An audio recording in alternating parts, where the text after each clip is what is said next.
l'école ouverte. Nous poursuivons notre périple en philosophie de l'Antiquité. Aujourd'hui, nous mettons en valeur Épicure. Épicure, qui est né en 341, mort en 270 avant Jésus-Christ. Alors, Épicure, c'est un philosophe immense, bien souvent mal interprété. D'ailleurs, dans le langage courant, l'adjectif épicurien a une connotation, je dirais, péjorative. Aujourd'hui, essayons de le réhabiliter, de voir en long et en large ce qu'il a véhiculé comme philosophie, comme idée. D'ailleurs, s'il faut retenir déjà quelque chose de lui, nous allons parler des 4 remèdes qu'il a proposés à l'humanité. Des remèdes pour ne pas se laisser, je dirais, peser par les divinités. Il ne faut pas craindre les divinités. Il ne faut pas avoir peur de la mort. Et dire aussi que la douleur, c'est quelque chose de surmontable. Mais aussi que le bonheur, c'est quelque chose qui est atteignable. C'est une construction humaine. À l'heure actuelle, avec tout ce que nous avons comme problème d'insécurité, problème de pandémie, manque de disponibilité, nous sommes pressurés par la consommation, la société de consommation.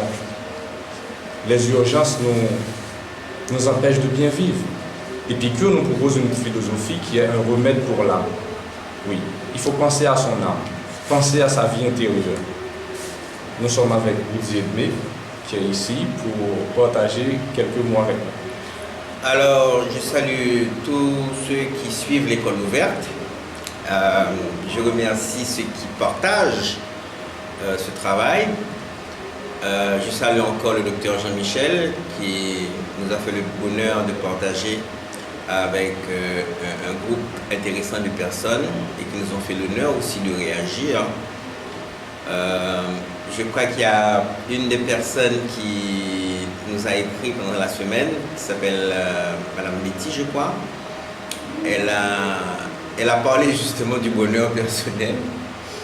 Et je pense que la rencontre ce midi sera une rencontre qui va lui plaire parce que nous allons aussi parler de bonheur personnel. Et comme le professeur Caffarelli me l'a toujours demandé, et il s'agit aussi de voir l'actualité d'Épicure.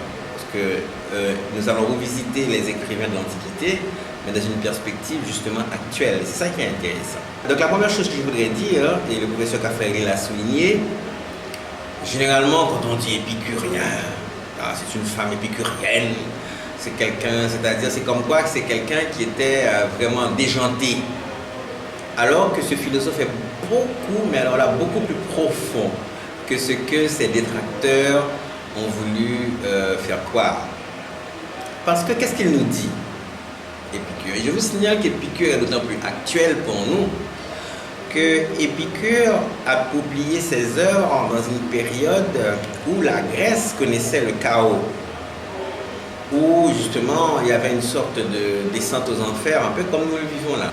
Et quelque part, les gens ne croyaient plus dans le salut collectif, il fallait voir ce qu'on pouvait faire pour soi-même. Bon, alors je vais vous dire qu'ici nous continuons à croire que ce pays peut changer, mais en attendant, il faut effectivement que les Haïtiens eux-mêmes se transforment, que les Haïtiens changent, que les Haïtiens apprennent justement à se forger une certaine éthique. Voilà le mot. Alors, Épicure a écrit une série de lettres, et puis une des lettres qui m'a beaucoup intéressé lorsque le professeur Caffarelli m'a parlé de ça, je me dis, tiens, quelle lettre je choisirais pour cette émission? Et puis, j'ai pensé à la lettre à Ménécée, qui est justement une lettre dans laquelle il énonce justement un art de vivre. Un art de vivre dans le sens qu'il nous dit, attention, nous avons des angoisses qui nous assaillent, et ces angoisses sont souvent des choses qui nous empêchent de vivre. Et Épicure nous propose, un peu comme certains philosophes asiatiques, de prendre cette distance, d'éliminer les sensations. Je dirais ce que les psychologues des temps modernes, ou les psychanalystes des temps modernes appelleraient les pollutions mentales. Les toxines. Et voilà. C'est-à-dire que arrivé à un point où il a appelé ça l'ataraxie, C'est évident qu'on ne peut pas être dans une situation totalement, je dirais, nous ne vivons pas avec les bouddhistes. C'est évident que nous sommes dans une société où nous avons des besoins, où nous avons, n'est-ce pas, où nous sommes pressurés par toutes sortes de choses. Mais ce qu'il nous dit, écoutez, vivez. Vivez en tenant compte et il ne faut pas avoir peur du plaisir. Alors là, je sais que ça va faire tiquer certaines personnes, mais quand il ne faut pas avoir peur du plaisir, ce n'est pas n'importe quel plaisir. Épicure croit que le plaisir est nécessaire, que le plaisir est quelque chose d'humain, que le plaisir, puisque nous sommes faits de corps et d'esprit, c'est évident que si on est avec des amis et qu'on s'amuse sainement, c'est un plaisir sain. Lui montrez-nous tout que si par exemple nous prenons un verre de vin en mangeant, c'est peut-être pas quelque chose de nécessaire, mais c'est quelque chose de naturel que nous captons, qui va nous plaisir, mais à partir du moment que nous pas aller dans l'exagération. Sans parvenir à l'ivresse. Sans parvenir à l'ivresse, c'est quelque chose qui nous ferait perdre totalement notre conscience. Donc, c'est pour ça que je trouve que ce philosophe est particulièrement actuel. Parce que l'abdino, que dans une société anxiogène, côté par exemple, il y a toutes sortes d'angoisses, toutes sortes de problèmes, on nous essaie de vivre en se contentant des petits bonheurs de la vie. Chers amis, vous savez, souvent, moi je suis témoin, je suis éducateur, ça arrive de voir comment des gens qui se maltraitent pour rien et des gens qui n'arrivent pas à vivre, à construire, à vivre ensemble. Chez nous en Haïti et dans d'autres pays, vous savez que ça existe. Pourquoi? Parce que justement, ils se laissent assaillir par toutes sortes de pensées négatives. Épicure nous demande il reconnaît qu'il y a des besoins qui sont naturels et nécessaires, comme boire et manger. Il reconnaît qu'il y a des besoins qui sont naturels, mais qui ne sont pas forcément nécessaires. Mais ça ne veut pas dire que parce qu'ils ne sont pas nécessaires, s'il faut manger une tablette de chocolat, ce n'est pas forcément nécessaire. Mais attention, ça peut me faire, c'est bon pour la bouche, mais c'est aussi bon pour la santé. Mais si je ne l'ai pas, c'est pas grave. Et l'excès aussi. L'excès. Ce qui est bien pour moi, c'est avoir l'eau et pouvoir avoir du pain. Alors je dois vous signaler que ce philosophe n'a pas seulement écrit ou parlé, c'est un philosophe qui a vécu son art de vivre. M. Caffarelli, de ce point de vue-là, est une sorte d'épicurien sans le savoir. Et il a acheté un espace, et je sais que M. Caffarelli a cet espace-là, lui, un espace qu'on appelle le jardin. Oui. Et dans ce jardin... Et c'était son école philosophique. Et c'est là que venaient les gens. Les gens venaient et discutaient. Les gens venaient pour parler. Et puis, pour prendre des repas, des trucs frugales, juste pour justement que le corps puisse avoir ce qu'il faut, mais que le corps n'est pas ce qui va le détruire. Parce que, je vais m'expliquer mon bail qui est important. Je ne dis rien, je parle en pile, une petite vidéo que vous voyez pour me partager avec le docteur Jean-Michel. Vidéo, c'était comment, par exemple, dans certains produits que vendent, produits industrialisés, comment il y avait trop de sucre, parfois ou bien trop de sel. Ok? Et bagages ça c'est des bagages qui présentent pile maladie, diabète, etc. Je laisse aux médecins de notre auditoire l'occasion de discuter entre eux. Mais la question essentielle, c'est que justement, nous sommes capables de prendre soin de corps, nous, prendre soin de nous, prendre soin de l'esprit, nous, dans une perspective, épicurienne, dans le sens de l'équilibre et de l'harmonie qui doit exister entre la nature et les plaisirs qui doivent être naturels. Dans notre pays, t'es une époque, l'homme des petits, les gens allaient se baigner à la rivière froide. C'était un plaisir naturel et sain. Les gens allaient à la mer ensemble. Les gens allaient au cinéma ensemble. C'était un plaisir naturel. Et aussi, ils allaient se promener. Ils allaient se promener, prendre de l'air. Donc, ce sont des choses que... aller dans une bibliothèque, lire un bon livre, c'est un plaisir extraordinaire qui nourrit l'esprit. Donc, ça n'a pas les jeunes, je dis, c'est que justement, il faut nous connaître que plaisir, ce n'est pas se détruire. Alors, je veux apporter une petite précision. Zoomons un peu sur ce mot addiction. Il y a le préfixe a, et puis il y a la racine diction. Je pense que c'est grave quand quelqu'un a des addictions. Parce que addiction veut dire incapacité de dire non. Donc c'est comme être dans l'incapacité de faire usage de son libre arbitre. Oui. Or, l'être humain est dit sujet. Oui. Il n'y a que les objets qui ne disent pas non.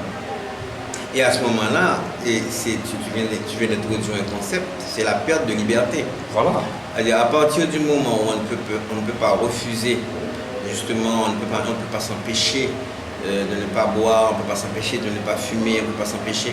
Nous ne sommes pas en train de nous comporter... L'utilisation du téléphone aussi chez les jeunes. Oui, chez les jeunes. Nous ne sommes pas en train de nous comporter comme des moralistes, je dirais, que nous voulons faire la leçon. Non, on est en train de voir l'actualité d'un philosophe qui nous dit, attention, il y a des besoins pas nécessaires, mais qui est naturel, mais il y a un tout qui n'a pas besoin du tout. Parce que eux-mêmes, c'est plus détruire à détruire.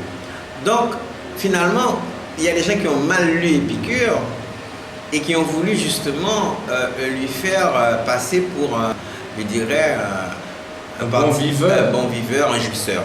Il y a une chose qu'il a dit aussi. Je voudrais que les gens prennent ça avec beaucoup de nuances. Monsieur a dit, ne nous occupons pas des dieux. Les dieux ne sont pas... Alors, vous savez que l'époque, on parlait des dieux, surtout en Grèce. Les dieux ils ne sont pas intéressés à tout ce que nous faisons. Alors là, je voudrais apporter, puisque je dois parler d'actualité, je voudrais parler à tous ceux qui sont croyants, pour leur dire que là encore, moi, ça ne me choque pas. Pour quelle raison? Parce que il est en train de nous dire de ne pas considérer Dieu comme quelqu'un qui est toujours en train après nous, et un père fouettard, et de considérer que ces grands esprits ou l'esprit divin, dépendant de vos croyances, c'est pas vraiment qui sont après nous. Ils nous laissent notre libre arbitre et nous-mêmes ne devons pas non plus simplement nous contenter de leur demander des choses et de ne pas agir pour transformer notre vie et peut-être transformer aussi notre environnement. Alors, M. Whitmer, il y a une œuvre colossale de Jacques Roumain qui illustre la chose. Il s'agit du gouverneur de la Rosée. Lorsque Manuel revient au pays, il ne dénigre pas les cérémonies vaudou et de sa famille et de l'environnement de Font-Rouge, mais il sait que pertinemment, il faut qu'on mette les mains en pâte là pour bagaille au marché. C'est pas arrêter seulement prier, non, il faut agir. Et c'est pour ça que nous vivons dans la dimension matérielle là. C'est pour l'action, c'est pour nous penser et pour nous agir. Et qu'est-ce qu'il a fait? Il mettait pied dans de l'eau, il marchait dans tout le bois jusqu'à ce qu'il joigne en source pour le porter espoir, pour le porter la vie pour la communauté. Et c'est ça que Épicure a passé nous comme message. Pour nous agir, pour ne pas seulement arrêter dans la prière, pour nous mettre dans l'action. Et il ajoute que les dieux, ou bien l'esprit divin, il est éternel, il est immortel et il est bienheureux. C'est-à-dire, il est dégagé de émotions. Il y a une bonne préoccupation que nous avons au quotidien qui n'a pas fait effet sur lui. C'est nous-mêmes qui pouvons dégager nous, prendre destinée nous-mêmes, prendre la vie nous-mêmes, prendre la communauté nous-mêmes, prendre le pays nous-mêmes, pour nous construire. Dieu n'a pas fait ça dans la place nous. Sinon, il ne serait pas au ciel, comme dit la prière. Il serait sur terre, là. Oui, et il faut m'ajouter un point important.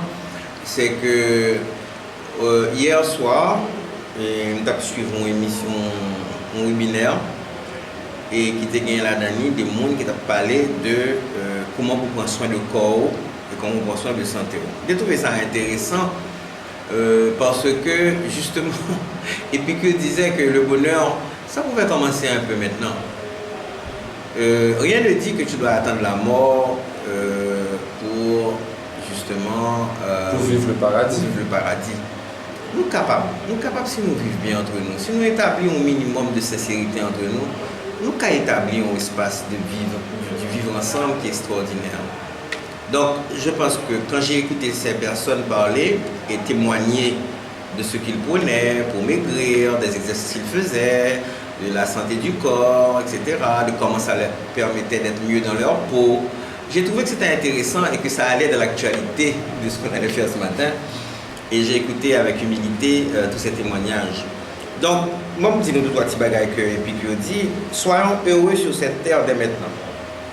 La pensée vise, sa pensée vise à nous faire gagner la sécurité de l'esprit, la sérénité et échapper à la terreur de la mort. Alors, ce que souvent nous gagnons, c'est que bon, nous pouvons mourir, nous pouvons vivre. Ça, c'est grave. Parce qu'à ce moment-là, nous faisons toute qualité stress, toute qualité maladie. Soyons prudents, soyons vigilants, mais ne soyons pas obsédés par la mort. Et ensuite, si un jour quelqu'un de cher arrive à disparaître, ça va nous faire de la peine, mais en même temps aussi, il faut savoir que finalement, cette personne ne souffre plus. Cette personne, car qu'est-ce qui fait souffrir? Ce sont les sensations. Les émotions. Les émotions. Cette personne a atteint un autre niveau dans la nature. Pour d'autres personnes, ce serait une élévation. Pour Épicure, ce serait une désintégration atomique de la nature. Mais tout ceci pour vous dire que la mort ne va plus être, quand on la regarde terrifiée. Mais il faut arrêter justement d'avoir cette terreur. Et une leçon philosophique, une leçon de sagesse, il le dit, l'homme peut mourir pour qu'il soit tout le temps dans le monde en tête. Et l'homme mourir, on ne peut pas penser à la mort encore, puisqu'on va gagner pour capacité de penser encore. Donc, question 1, c'est une question de vivre au jour le jour, en se contentant des petits riens, en prenant soin de soi, en acceptant le sourire d'un ami. Quand quelqu'un te dit, je suis content, c'est simple, mais bon. Un geste d'un médecin dans un hôpital, la main affectueuse d'une infirmière qui te dit de te calmer. Je me souviens, je vous raconte quelque chose, j'étais chez le dentiste et on m'avait donné une piqûre qui avait de l'adrénaline parce que je devais faire une petite opération. Et puis, alors, je ne supportais pas cette adrénaline-là qui m'a un peu fait transpirer. Et la dame m'a pris la main et m'a dit, ok, ça va passer un petit moment. Ok. Est-ce que tu sens que le cœur bat un peu trop fort? Je lui ai dit oui, je le sens. Il m'a dit ok, ça va se calmer. C'était un moment inoubliable. Effectivement, le calme est venu, j'ai respiré. Donc c'est vrai que je fais en dehors de ça moi-même mes propres méditations. Mais je me suis tout de suite connecté avec cette dame, cette soignante, qui m'a dit, et c'est après que j'ai appris qu'elle pratiquait le Reiki, quelque chose comme ça, tu vois. Donc, pour vous dire, mes amis, que c'est très important de prendre soin de vous, s'il vous plaît. C'est le message de l'école ouverte aujourd'hui. Prenez soin de vous. Dans la méditation, dans la prière, dans le sport, dans la lecture, quelles que soient vos croyances, mais il y a un moyen d'appliquer ces principes d'Épicure. D'autant plus que ça peut arriver dans un pays où on a toutes sortes de précarités qui nous menacent. Côté Gombaga, côté Capran, au matin, l'autre matin, pas Capran. Mais habituons nos enfants à manger de tout, par exemple. Si tout le monde n'a pas fait nos barres, on ne va pas dire est-ce qu'on est devenu pauvre? C'est arrivé, hein, ce que je vous raconte. quelqu'un m'a raconté ça. Ok? Donc, c'est pour vous dire que faut nous apprendre, faut nous rechercher la diversité. Apprenez l'enfant à aimer, par exemple. Ici, on a des choses comme dit, il y a des nourritures qui sont... C'est quand tu es bien, que tu prends cette nourriture-là, tu as de l'argent, et cette nourriture-là en sort, ou je ne sais pas, petit mille ou autre chose. Il y a des nourritures qui sont déclassées. Non. Apprenons à manger de tout bien, à apprendre les qualités nutritives de ce que nous avons pour avoir l'équilibre. Même si on a les moyens d'acheter, je ne sais pas moi, du poulet ou quelque chose d'autre, une viande, un steak, mais on fait un bagage. Si pas une allergie avec un sort, on fait un sort, et puis nous allons voir comment chic taille là qu'a appliqué à différents bagages. C'est du plaisir. C'est du plaisir. Donc, il faut apprendre à ouvrir ses horizons. On ouvre ses horizons.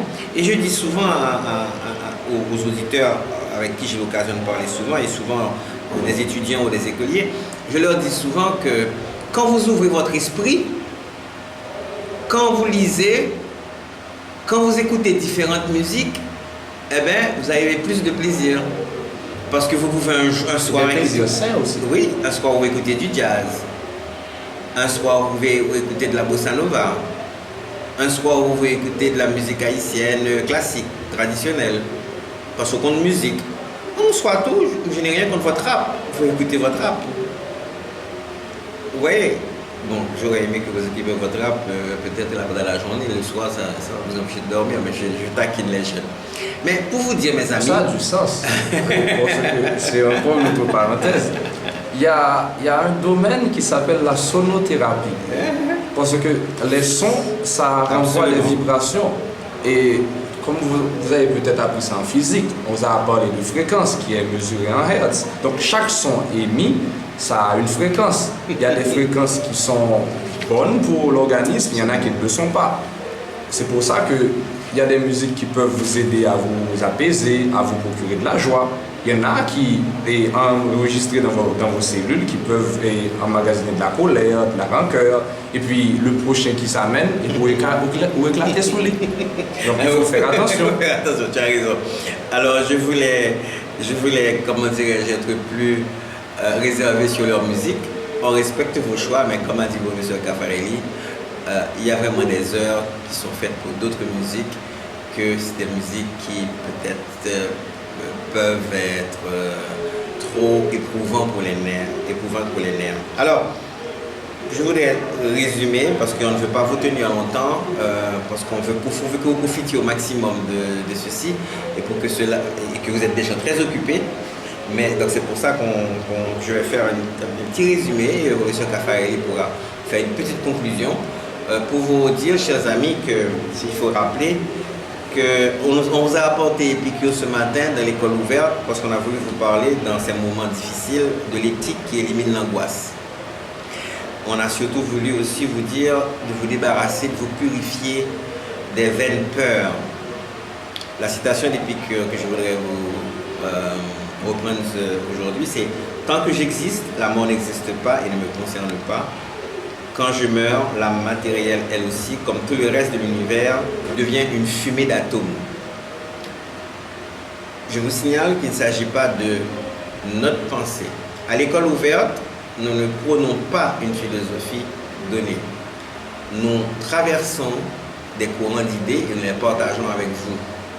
Il y a des choses, bien sûr, à apprendre. Il y a des choses aussi que vous pouvez justement avoir un regard critique. Ce n'est pas la pensée de M. Caffarelli ou de M. Edmé. L'école ouverte ne défend pas une idéologie, une vision du monde.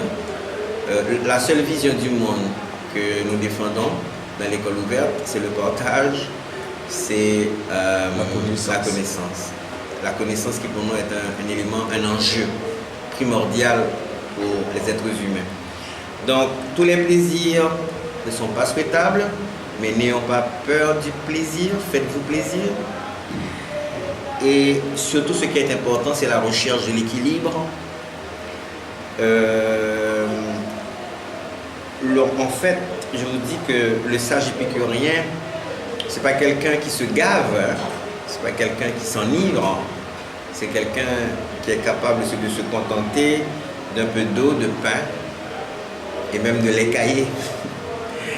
Donc, il n'y a rien à craindre des dieux, rien à craindre de la mort. On peut supporter la douleur, on peut atteindre le bonheur. C'est pour ça d'ailleurs que nous sommes sur Terre, c'est la recherche d'un certain bonheur, je dis d'un certain bonheur. Mais ça demande quoi? Ça demande que nous sachions nous contenter du peu que nous apportent nos amis, que nous apportent ceux qui sont autour de nous, et que nous sachions aussi prendre soin de nous pour ne pas sombrer dans la dépression en nous débarrassant, surtout comme a dit Épicure, des vaines angoisses. Merci. Nous avons aujourd'hui un auditeur, bientôt nous aurons 2 ou 3 auditeurs parfois.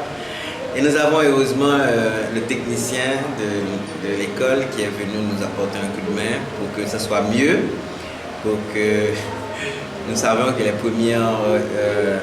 nos premières interventions ont été faites un peu à la bonne franquette, avec des moyens du bord, mais là nous avons mis les moyens en tenant compte de vos suggestions pour pouvoir justement vous présenter l'école ouverte dans les meilleures conditions et vous permettre de partager le plus que possible. Alors, il y a une question ou une intervention, un commentaire d'un professeur qui a bien voulu assister à l'école ouverte. On va lui demander de venir justement.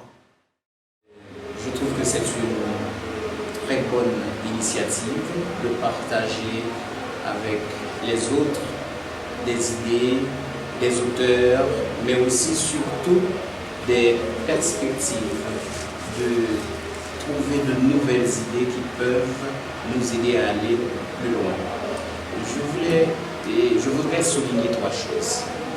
D'abord, en ce qui concerne Épicure, en ce qui concerne le rapport que, je dirais, les jeunes d'aujourd'hui, les générations occidentales ont avec Épicure, c'est lié aussi et surtout parce que l'Église catholique, certaines congrégations, je ne voudrais pas dire l'Église catholique, je ne voudrais pas indexer l'Église catholique comme ayant été une institution qui a eu une lecture d'ensemble et négative d'Épicure, mais certaines congrégations ont porté sur Épicure un regard de censure où le corps a été très mal vu. Je ne veux pas citer les congrégations parce que ce sont des congrégations qui ont des gens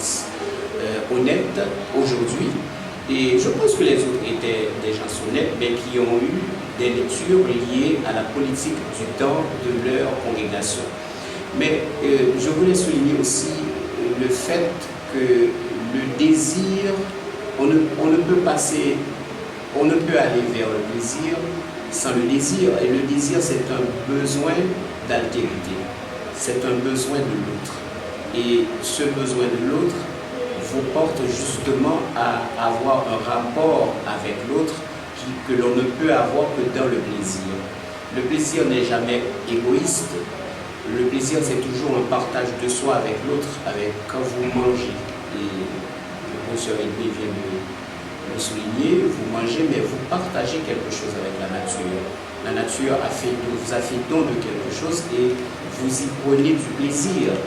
Et on peut le retrouver aussi dans les rapports amicaux, on peut le retrouver dans les plaisirs que l'on peut prendre sur la plage. C'est toujours un partage, ce n'est jamais une exploitation.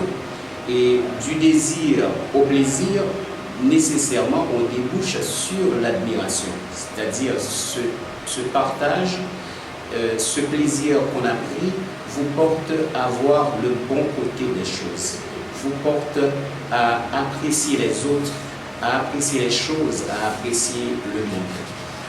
La troisième chose que je voulais souligner, c'est ce que je pourrais appeler une industrialisation du plaisir aujourd'hui. Parce que justement, il faudrait une relecture d'Épicure. Et le plaisir est devenu, et on peut faire un ricochet vers Hannah Arendt pour voir que notre façon de voir les choses, de voir le monde aujourd'hui, elle est pervertie. Et c'est la raison pour laquelle nous avons des jugements sur le corps qui sont des jugements qui nous portent à nous dévaloriser. Ce n'est pas à la dévalorisation du corps, mais ça porte à la dévalorisation de la matière, de la vie matérielle dans laquelle nous donnons nous-mêmes d'abord. Nous sommes esprits, certes, mais nous sommes aussi de la matière. Donc, ne pas percevoir le plaisir comme un plaisir sain, ne pas percevoir le plaisir comme un élément simple et comme quelque chose qui peut être partagé, ça nous mène vers une complexification de la vie, ça nous mène vers des perversions, ça nous mène vers des formes de plaisir qui sont des inventions de l'économie moderne, qui sont des inventions de la pensée dite pensée postmoderne, et qui est aussi qui sont des aliénations. Des aliénations, merci pour le mot, c'est le mot juste. Et en fait, les atrocités d'aujourd'hui, on voit bien qu'il y a des bourreaux qui prennent plaisir, mais on se demande comment peut-on prendre du plaisir à tuer, comment peut-on prendre du plaisir à faire du mal. Donc il nous faut repenser, revoir le plaisir parce que nous en avons besoin. Et si nous avons inventé d'autres formes d'exploitation du plaisir qui sont des formes d'aliénation, c'est justement parce qu'il y a quelque chose, il y a une vue du plaisir ou sur le plaisir que nous avions perdu. Nous devons revenir vers Épicure et peut-être aussi vers Rabelais et Montaigne, qui ne sont pas trop loin lorsqu'on parle d'Épicure, et qui nous permettraient de revoir la vie telle qu'elle est, de revoir la vie au point de voir le sable, un grain de sable. Un grain de sable, c'est aussi important que la vie d'un homme.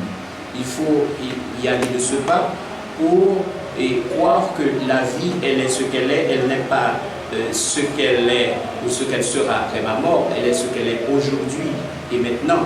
Je dois en profiter. Si je dois faire du bien, je dois faire du bien maintenant. Je dois me faire du bien et je dois faire du bien aux autres. Et donc, pour moi, le plaisir, ça marche avec normalement le désir et l'admiration. Et nécessairement, repenser le plaisir, ça nous demande de revoir notre façon d'être au monde, de revoir notre comportement par rapport à nous-mêmes et par rapport aux autres. D'accord, merci professeur. Merci. Alors, pour nous résumer toutes belles paroles qui sont partagées, rappelons-nous que Épicure est un philosophe matérialiste. Une matérialité qui nous invite à prendre soin de notre corps, à prendre soin de notre âme.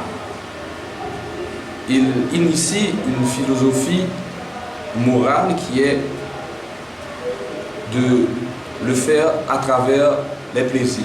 Mais pas n'importe qui plaisir. Les plaisirs qui sont sains, les plaisirs qui ne vous détruisent pas, qui aident nous construire en harmonie autour de nous-mêmes, en harmonie dans nous-mêmes. C'est comme si nous t'avons dit, Épicure, tout antique qu'il est, il est moderne, il est contemporain, parce qu'il a planté les graines du développement personnel et du développement collectif. Parce qu'il a fait de sa philosophie il a passé sa philosophie d'une dimension théorique à une dimension pratique. Dans les jardins, Épicure a accueilli toute qualité monde, tout type de monde. À l'époque, dans les jardins d'Épicure, on retrouvait des femmes. Regardez jusqu'à présent, près de 2000 ans plus tard, regardez toute discrimination qui vient sur les femmes. Épicure accueillait même des esclaves. L'État initié à cette pensée, à la réflexion. Donc, pour nous prendre conscience de vie intérieure, parce que nous avons une vie extérieure là, certes, mais ce recul-là, cette distance, cette prise de conscience, il le faut pour se recueillir, pour méditer, pour respirer, oui, pour goûter à la fraîcheur de la nature, pour, je dirais, admirer, contempler un rayon de soleil, pour apprécier une œuvre d'art, pour écouter une belle musique. Tout ça, c'est aussi du plaisir, des plaisirs sains. Et là, comme remède ultime, c'est comme si Épicure nous invite à distinguer ce qui est urgent de ce qui est important. Les urgences, c'est toutes les sollicitations du monde extérieur, le travail, les obligations sociales, les pressions économiques, tout ça, c'est urgent. Certes, ça a de l'importance, mais c'est aussi important, même si ce n'est pas socialement productif, ce n'est pas économiquement rentable, de prendre soin de soi, de vivre des moments agréables avec sa famille. Et c'est ça l'important, de se promener. C'est toute cette dimension pour prendre soin de son âme, prendre soin de son esprit, que nous avons partagé avec nous aujourd'hui. On rappelle-nous de ça. Et ça, il va permettre de nous construire ça, l'estime de soi. L'estime de soi, alimenter nous pour gagner l'amour de soi, oui, il faut nous remettre tête nous. La confiance en soi, oui. Et surtout, une vision de soi. Et cette vision de soi va donner une vision de la communauté, une vision du pays, une vision du monde. Merci d'être venu avec nous. Je remercie particulièrement Naftana Philippe pour ses encouragements, pour son soutien. Prenez soin de vous et rappelez-vous, continuez à partager, continuez à vous abonner, continuez à commenter. Merci pour les encouragements.